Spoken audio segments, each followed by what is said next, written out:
그날 새벽 두 청년이 마주 섰습니다. 한 사람은 비단 도포를 입은 대감집 도련님이었고 한 사람은 찢어진 무명 바지에 맨발인 머슴이었습니다. 그런데 두 사람의 얼굴이 똑같았습니다. 네가 감히? 아닙니다, 도련님. 저는 그 일과 관계가 없습니다. 관계가 없다고? 그 폐물이 네 방에서 나왔는데 누군가 넣어둔 것입니다. 누가? 귀신이 넣었단 말이냐? 머슴은 대답하지 않았습니다. 할 수가 없었습니다. 사실을 말한다면 이 집에서 살아남을 수 없다는 것을 그는 알고 있었으니까요. 그리고 그날 이후 이 두 사람의 운명은 완전히 뒤바뀌었습니다. 한 사람은 대감이 되었고 한 사람은 죄인이 되었습니다. 하지만 하늘 아래 영원한 비밀은 없는 법. 30년이 흐른 뒤 그 진실이 세상 밖으로 나오게 됩니다. 사연 시작 전 구독과 좋아요로 마음 나누어 주시고 지금 어디서 듣고 계신지 댓글로 알려주시면 곳에 건강과 행복이 가득하기를 기원하겠습니다. 그럼 사연 시작하겠습니다. 경상도 어느 고을에 이름만 들어도 알만한 대감댁이 있었습니다. 대문 앞에는 하인들이 늘 2명씩 서 있었고 안채 마당에는 사시사철 꽃이 피었습니다. 담장 너머로 흘러나오는 음식 냄새만으로도 지나가는 나그네가 배가 불렀다 할 만큼 그 집은 풍요로운 곳이었습니다. 그 집의 도련님은 16살이었습니다. 하얀 명주 도포를 입고 아침마다 훈장 영감에게 천자문을 배우고 점심이면 마님이 친히 차린 보양식을 먹었습니다. 세상에서 가장 좋은 것만 먹고 가장 좋은 것만 입으며 자란 아이였습니다. 그런데 그 집 헛간 옆 흙바닥 방에서도 16살 소년이 하나 살고 있었습니다. 이름은 돌쇠.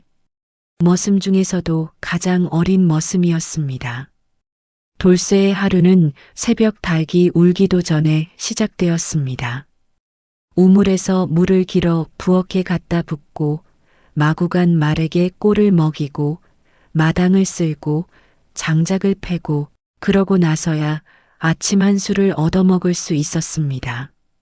그마저도 찬밥에 된장국 한 그릇이 전부였습니다. 같은 하늘 아래였습니다. 같은 집 담장 아니었습니다. 하지만 두 소년의 세상은 달라도 너무 달랐습니다. 돌쇠는 억울하지 않았을까요? 없었다고 하면 거짓말이겠지요. 하지만 돌쇠는 어려서부터 그런 감정을 꾹꾹 눌러왔습니다.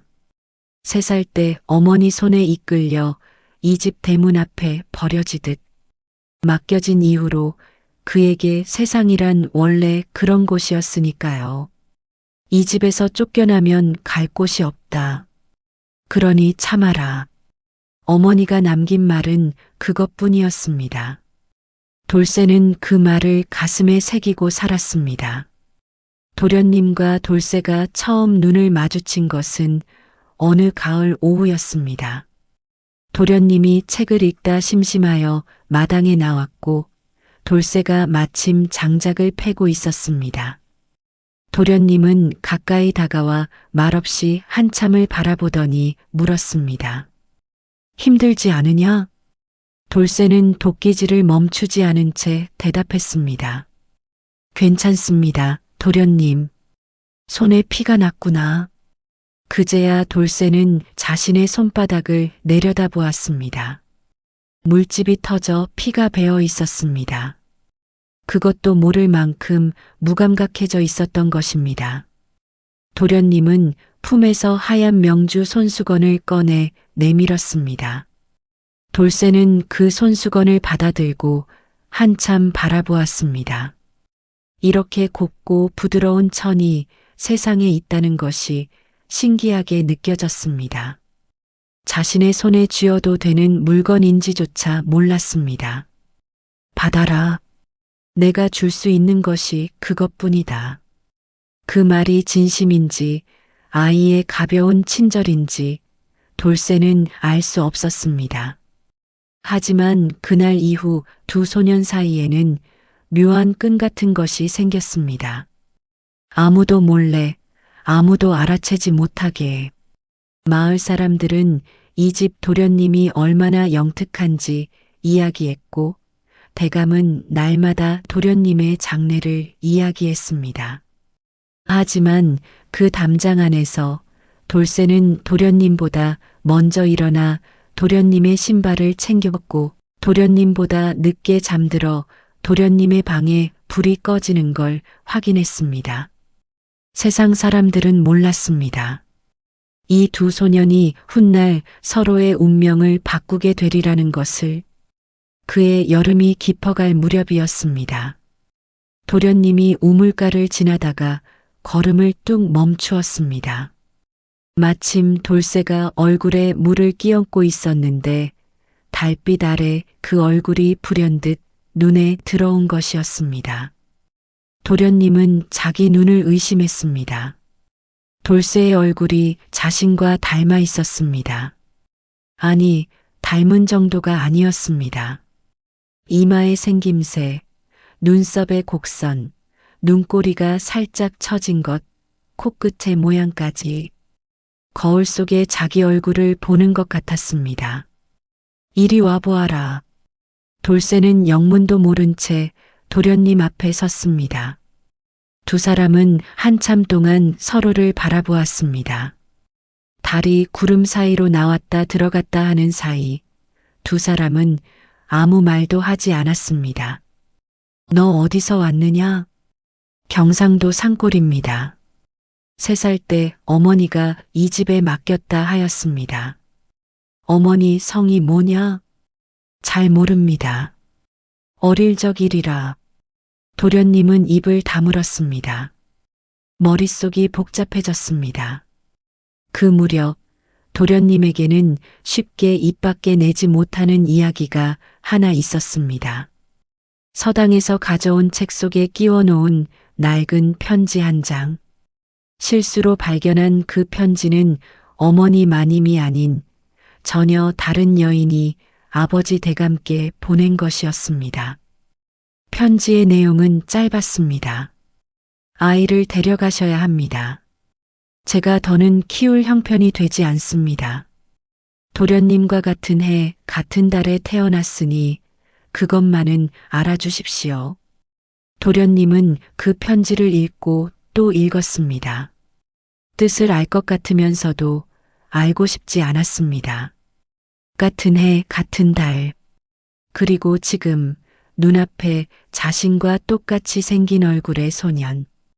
돌쇠야. 예, 도련님. 너 아버지가 있느냐? 모릅니다. 어머니도 모른다고 하셨습니다.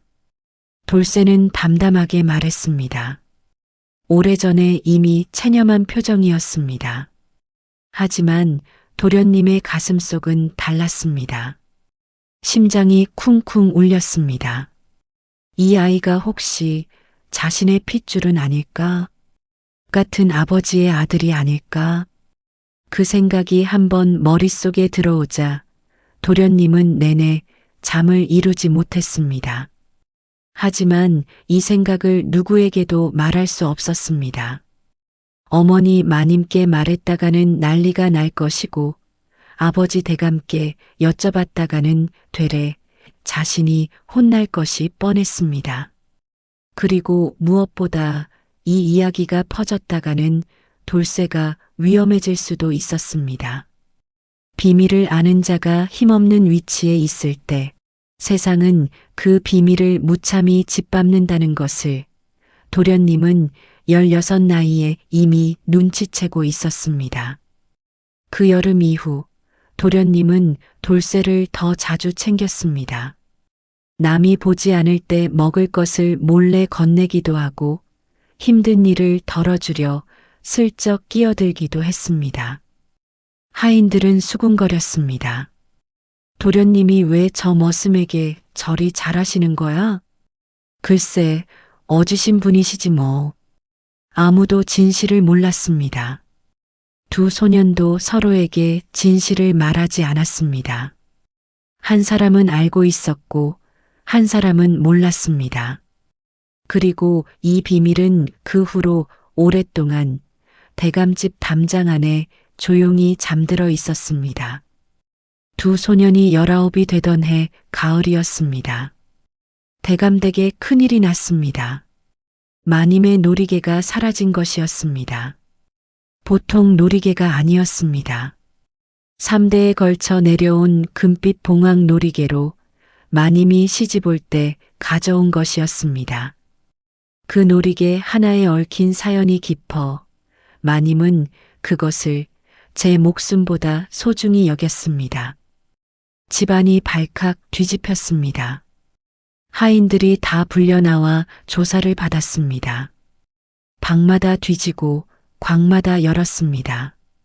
그리고 놀이개는 돌쇠의 방에서 나왔습니다. 집더미 속에 꽁꽁 쌓여 있었습니다. 돌쇠는 눈앞이 캄캄해졌습니다. 저는 모릅니다. 저는 만진 적도 없습니다. 하지만 아무도 듣지 않았습니다. 놀이개는 돌쇠의 방에서 나왔고 그것으로 끝이었습니다. 대감이 마당에 나왔습니다. 평소 말수가 적고 근엄하기로 이름난 양반이었습니다. 그가 돌쇠 앞에 서더니 낮고 차가운 목소리로 물었습니다. 내가 훔쳤느냐? 아닙니다. 대감마님, 소인은 절대로 그런 짓을 한 적이 없습니다. 그렇다면 놀이개가 어찌 내 방에서 나왔느냐? 누군가 넣어둔 것입니다. 누가? 돌쇠는 입을 다물었습니다. 사실 돌쇠는 알고 있었습니다. 전날 저녁 마님 방 쪽에서 나오던 낯익은 그림자를 보았습니다. 도령 또래의 하인, 집사 영감의 아들 막동이었습니다. 막동이는 평소 돌쇠를 못마땅하게 여겨왔습니다. 이유는 단순했습니다. 도련님이 돌쇠만 아끼는 것이 질투스러웠던 것이었습니다. 하지만 돌쇠는 막동이를 지목할 수 없었습니다. 막동이의 아버지인 집사 영감은 이 집에서 20년을 일한 사람이었습니다. 그를 고발했다가는 돌쇠 혼자가 아니라 집사 영감 식구 전체가 쫓겨날 것이었습니다. 그리고 무엇보다 증거가 없었습니다. 그림자만 보았을 뿐입니다. 아무도 없습니다. 소인이 훔친 것이 아닌 것만은 사실입니다. 대감의 눈썹이 올라갔습니다. 뻔뻔한 놈이로다. 그날로 돌쇠는 곳간에 갇혔습니다. 그리고 포졸이 불려올 것이라는 소문이 집안에 퍼졌습니다. 도련님은 이 소식을 듣고 달려왔습니다. 마당에 무릎 꿇은 돌쇠와 눈이 마주쳤습니다. 도련님의 얼굴이 하얗게 질렸습니다. 아버지, 제발 조사를 더 해보십시오. 돌쇠는 그런 아이가 아닙니다. 대감이 아들을 흘겨보았습니다. 너는 어찌 그 머슴의 편을 드느냐? 물러서거라. 도련님은 더 말하지 못했습니다. 그날 밤 도련님은 돌쇠가 갇힌 곳간 문 앞에 몰래 찾아갔습니다. 돌쇠야, 내가 훔치지 않은 것을 나는 안다. 문 너머에서 돌쇠의 목소리가 들려왔습니다. 도련님, 저는 괜찮습니다. 걱정 마십시오. 괜찮다니. 포졸이 오면 어쩌려고. 어찌할 수 없는 일이 있습니다. 그 한마디가 도련님의 가슴을 후볐습니다. 어찌할 수 없는 일. 그 말이 무겁게 가슴에 앉았습니다. 자신이 원한다면 이 상황을 뒤집을 수도 있었습니다. 아버지 앞에서 버티면 되었습니다. 하지만 도련님은 그 용기를 내지 못했습니다. 그것이 평생의 죄책감이 될 줄은 그때는 몰랐습니다. 결국 포졸은 오지 않았습니다. 대감이 마지막 순간 마음을 바꾸었습니다. 죄인으로 관아에 넘기는 것까지는 지나치다 여겼는지 아니면 다른 이유가 있었는지 그날 이후 그 이유는 아무도 알 수 없게 되었습니다. 하지만 돌쇠는 집에서 쫓겨났습니다. 패물 도둑놈을 이 집에 더 두었다가는 무슨 꼴을 당할지 모른다. 마님의 말이었습니다. 새벽 집사 영감이 돌쇠를 깨웠습니다. 오늘 날이 밝기 전에 나가거라. 다시는 이 집 근처에 얼씬도 마라. 돌쇠는 자리에서 일어나 짐을 쌌습니다. 짐이랄 것도 없었습니다. 낡은 무명 옷 2벌, 깨진 밥그릇 하나, 그리고 도련님에게 받은 명주 손수건 1장. 그 손수건만큼은 버리지 않았습니다. 대문 앞에서 돌쇠는 잠깐 발걸음을 멈추었습니다. 뒤를 돌아볼까 생각했습니다. 하지만 돌아보지 않았습니다. 돌아봤다가는 걸음을 옮기지 못할 것 같았습니다. 담장 너머 사랑채 창문에 불이 켜져 있었습니다. 도련님이 깨어 있다는 뜻이었습니다. 돌쇠는 그 불빛을 한번 바라보다가 고개를 돌렸습니다. 그리고 안개 속으로 걸어 들어갔습니다. 도련님은 창 너머로 그 모습을 바라보았습니다. 문을 열고 뛰어나가고 싶었습니다. 돌쇠야, 기다려라 하고 소리치고 싶었습니다. 하지만 그럴 수 없었습니다. 아버지의 결정에 거역하는 것은 이 집 도련님으로서 할 수 없는 일이었습니다. 그것이 두 사람의 마지막이었습니다. 이후 도련님의 삶은 빠르게 흘러갔습니다. 과거 시험을 보고 관직에 나가고 혼인을 했습니다. 아버지 대감의 뒤를 이어 이름 있는 집안의 어른이 되어갔습니다. 바쁜 나날 속에서 돌쇠의 얼굴은 조금씩 흐릿해졌습니다. 기억이 사라지는 것은 아니었습니다. 다만 꺼내보기가 너무 아팠습니다. 그래서 마음 깊은 곳 서랍 안에 넣어두고 열지 않았습니다. 돌쇠는 어디로 갔을까요? 그날 새벽 안개 속으로 걸어 들어간 그 발걸음은 어디에 닿았을까요? 아무도 묻지 않았습니다. 아무도 찾지 않았습니다. 세상은 그런 곳이었습니다. 가진 자의 이야기는 오래 남고 없는 자의 이야기는 안개처럼 사라졌습니다. 하지만 사라진 것이 반드시 없어진 것은 아닙니다. 안개는 거치는 법입니다. 그리고 30년이 지난 뒤 돌쇠는 다시 나타났습니다. 전혀 예상치 못한 모습으로 30년이 흘렀습니다. 도련님은 어느새 중년의 관리가 되어 있었습니다. 관직은 낮지 않았고 집안은 여전히 탄탄했습니다. 머리카락에 흰 것이 섞이기 시작했지만 등은 아직 꼿꼿했습니다. 그해 가을 한양에 새로운 관리가 부임해 왔습니다. 고을 현감 자리에 오른 인물이었는데 출신을 아는 사람이 없었습니다. 어느 지방 출신인지 스승이 누구인지 가족이 있는지 아무것도 알려지지 않았습니다. 다만 아는 것은 단 하나, 그가 실력 있는 행정가라는 것이었습니다. 도련님이 그 사람의 이름을 처음 들은 것은 동료 관리의 입을 통해서였습니다. 이번에 새로 부임한 현감이 대단한 인물이라 하더군. 백성 사이에서 평판이 좋아. 어디 출신이라 하더냐? 그게 알 수가 없어. 참 이상한 사람이지. 그 며칠 후 도련님은 공무로 그 현감을 만나게 되었습니다.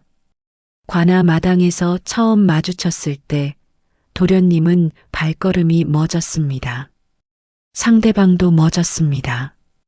두 사람은 서로를 바라보았습니다. 세월이 흘렀고 얼굴에 주름이 생겼습니다. 하지만 그 눈매, 그 이마, 그 코끝의 생김새는 변하지 않았습니다. 혹시 도련님이 먼저 입을 열었습니다. 현감은 담담하게 웃었습니다. 오랜만입니다. 그것뿐이었습니다. 돌쇠였습니다. 빈손으로 쫓겨났던 그 19살 머슴이 30년이 지나 현감이 되어 돌아온 것이었습니다. 도련님은 할 말을 잃었습니다. 어떤 말부터 꺼내야 할지 알 수가 없었습니다. 미안하다는 말인지, 어찌 살았냐는 말인지, 반갑다는 말인지, 어떻게 일이 되었느냐? 겨우 나온 말이 그것이었습니다. 돌쇠, 아니 현감은 천천히 대답했습니다. 그냥 살았습니다. 살다 보니 여기까지 왔습니다. 쉬운 말로 쉽게 말했지만 그 짧은 말 속에 얼마나 많은 세월이 들어있는지 도련님은 짐작조차 할 수 없었습니다. 나는 그때 미안하였다. 도련님이 낮게 말했습니다. 현감은 잠깐 도련님을 바라보다가 눈을 돌렸습니다. 그 이야기는 나중에 하겠습니다. 그것으로 첫 만남은 끝이 났습니다. 하지만 두 사람 모두 알고 있었습니다. 나중이라는 말은 곧 해야 할 이야기가 있다는 뜻이라는 것을. 그 이야기가 무엇인지 도련님은 어렴풋이 느끼고 있었습니다. 하지만 정확히는 알지 못했습니다. 그리고 그 이야기가 드러나는 날 두 사람의 삶 전체가 흔들리게 될 것이라는 것도. 사흘 후 현감이 먼저 사람을 보내왔습니다. 저녁에 찾아오라는 정갈이었습니다. 도련님은 그날 저녁과나 작은 방을 찾았습니다. 현감이 혼자 앉아 있었습니다. 술 2잔이 놓여 있었고 상 위에는 낡은 종이 한 장이 접혀 있었습니다. 두 사람은 잠시 말없이 술을 마셨습니다. 현감이 먼저 입을 열었습니다. 그날 일을 기억하십니까? 기억한다. 노리게 말입니다. 안다. 제가 훔치지 않은 것도 아십니까? 그것도 안다. 막동이가 한 짓이라는 것을. 현감의 눈빛이 흔들렸습니다. 그럼 왜 말하지 않으셨습니까? 도련님은 잠시 눈을 감았습니다. 막동이 아비가 집사 영감이었다. 20년을 우리 집에 충성한 사람이었다. 내가 그 아들을 고발하면 영감 식구가 거리로 나앉을 것이 뻔했다. 그리고 솔직히 말하자면 나는 그때 겁이 났다. 아버지께 거역하는 것이. 그 두려움 때문에 저는 30해를 거리에서 살았습니다. 그 말이 방 안에 묵직하게 떨어졌습니다. 도련님은 고개를 들지 못했습니다. 미안하다. 이제와 그 말이 무슨 소용입니까? 소용이 없다는 것을 안다. 그래도 하고 싶었다. 한참 침묵이 흘렀습니다.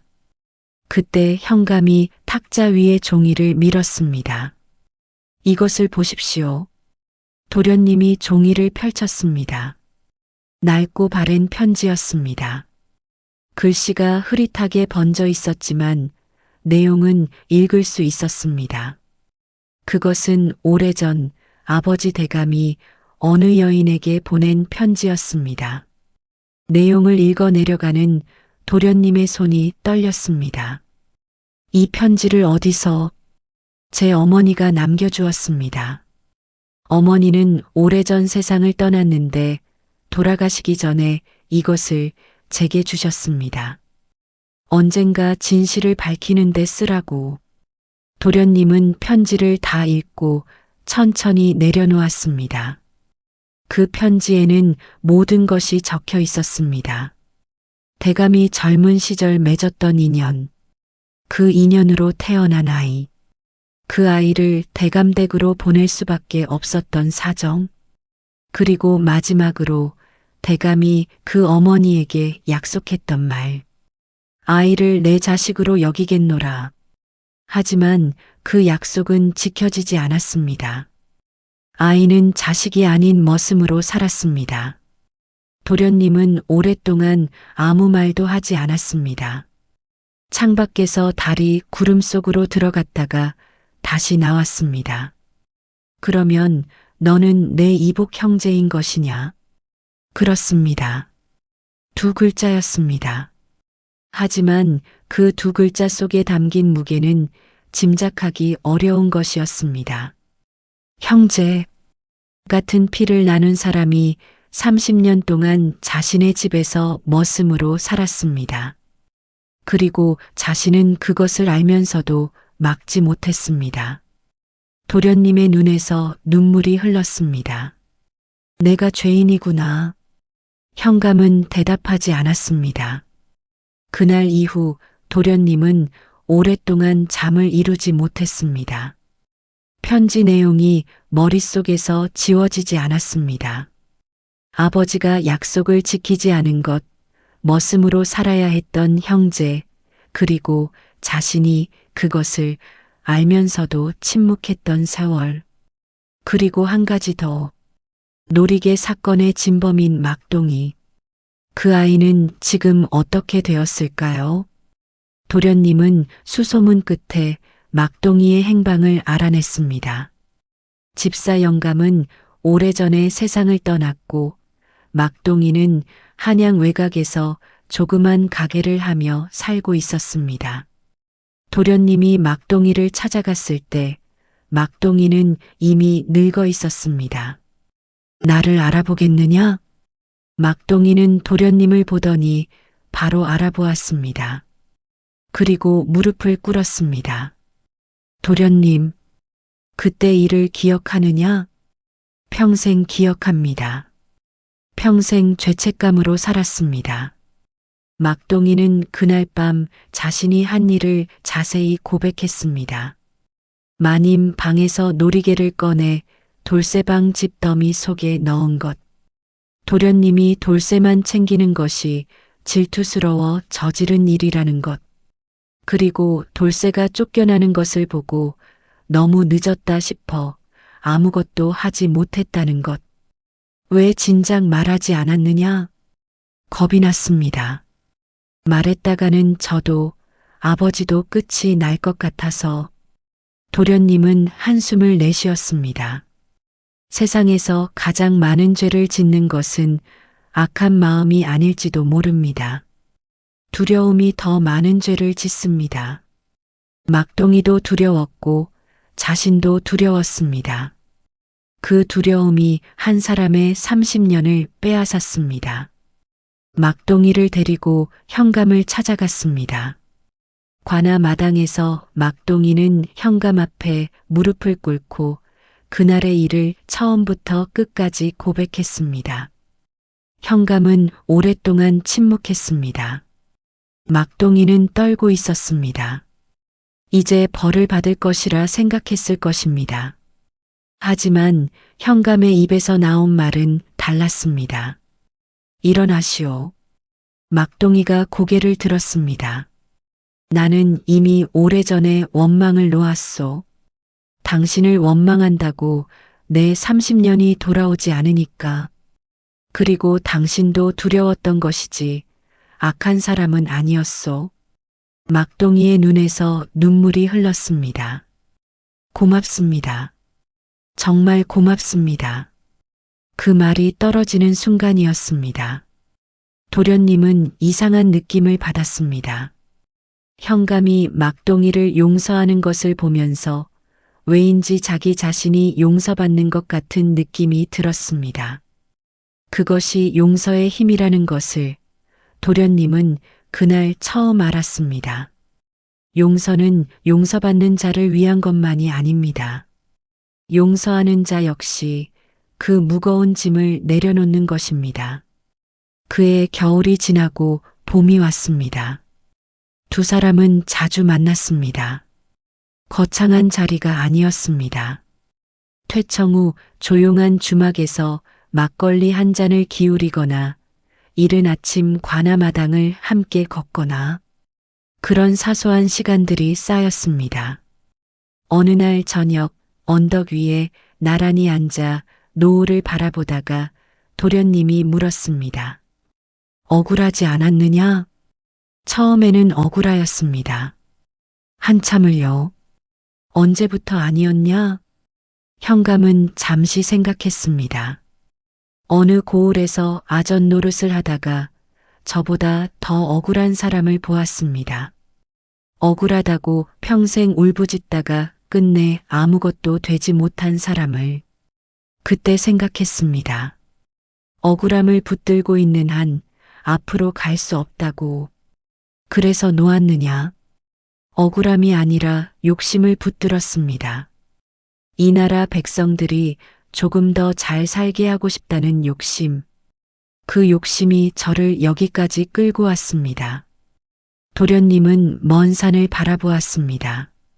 나는 그 오랜 세월 동안 무엇을 붙들고 살았을까? 현감은 대답하지 않았습니다.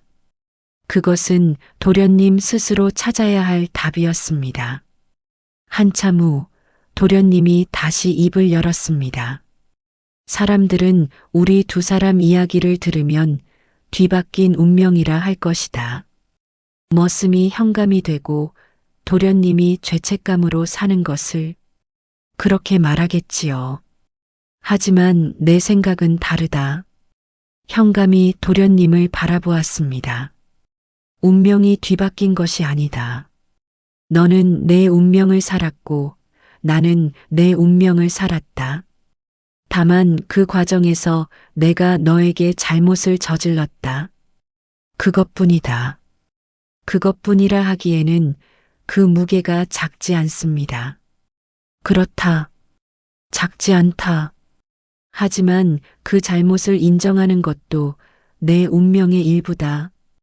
죽기 전에 이렇게 너를 만나 말할 수 있었으니 그것으로 감사하다. 노을이 산을 넘어가고 있었습니다. 바람이 불어왔습니다. 낙엽 하나가 두 사람 사이에 떨어졌습니다. 현감이 그 낙엽을 가만히 집어들었습니다. 한동안 바라보다가 바람에 놓아주었습니다. 낙엽은 빙그르 돌며 멀어졌습니다. 도련님, 왜? 이제 도련님이라 부르지 않아도 되겠습니까? 도련님이 잠시 멈추다가 픽 웃었습니다. 그럼 뭐라 부를 것이냐? 형? 그 한 글자가 30년의 세월을 단번에 녹였습니다. 도련님의 눈가가 붉어졌습니다. 늦었다. 늦은 것이 아닙니다. 지금이 때입니다. 두 사람은 오랫동안 아무 말 없이 나란히 앉아 있었습니다. 세상 사람들이 보기엔 그냥 두 명의 중년 남자가 언덕에 앉아 있는 것 뿐이었습니다. 하지만 그 자리에는 30년의 억울함이 있었고 30년의 죄책감이 있었고 30년을 돌아온 두 사람의 긴 여정이 있었습니다. 그리고 마침내 용서가 있었습니다. 사람들은 흔히 말합니다. 운명은 태어날 때 정해진다고. 좋은 집에 태어난 사람은 평생 좋은 삶을 살고 가난한 집에 태어난 사람은 평생 가난하게 산다고. 하지만 이 이야기는 그렇지 않다고 말하고 있습니다. 대감집 도련님은 좋은 곳에 태어났지만 한 번의 침묵으로 평생의 죄책감을 안고 살았습니다. 머슴 돌쇠는 가진 것 하나 없이 쫓겨났지만 억울함 대신 욕심을 붙들었고 그 욕심이 그를 현감으로 만들었습니다. 결국 사람을 만드는 것은 타고난 자리가 아니라 어떤 마음으로 자신의 자리를 살아가느냐는 것입니다. 그리고 우리는 살면서 누군가에게 잘못을 저지릅니다. 두려워서, 몰라서, 혹은 너무 바빠서. 그 잘못이 작은 것일 수도 있고 한 사람의 30년을 바꿀 만큼 큰 것일 수도 있습니다. 하지만 중요한 것은 늦었다 포기하지 않는 것입니다. 용서는 이른 때도 없고 늦은 때도 없습니다. 지금이 언제나 때입니다. 오늘 당신 곁에 용서할 사람이 있습니까? 혹은 용서를 구할 사람이 있습니까? 그 사람이 아직 살아있다면 지금이 바로 그때입니다. 이 이야기를 들어주셔서 감사합니다.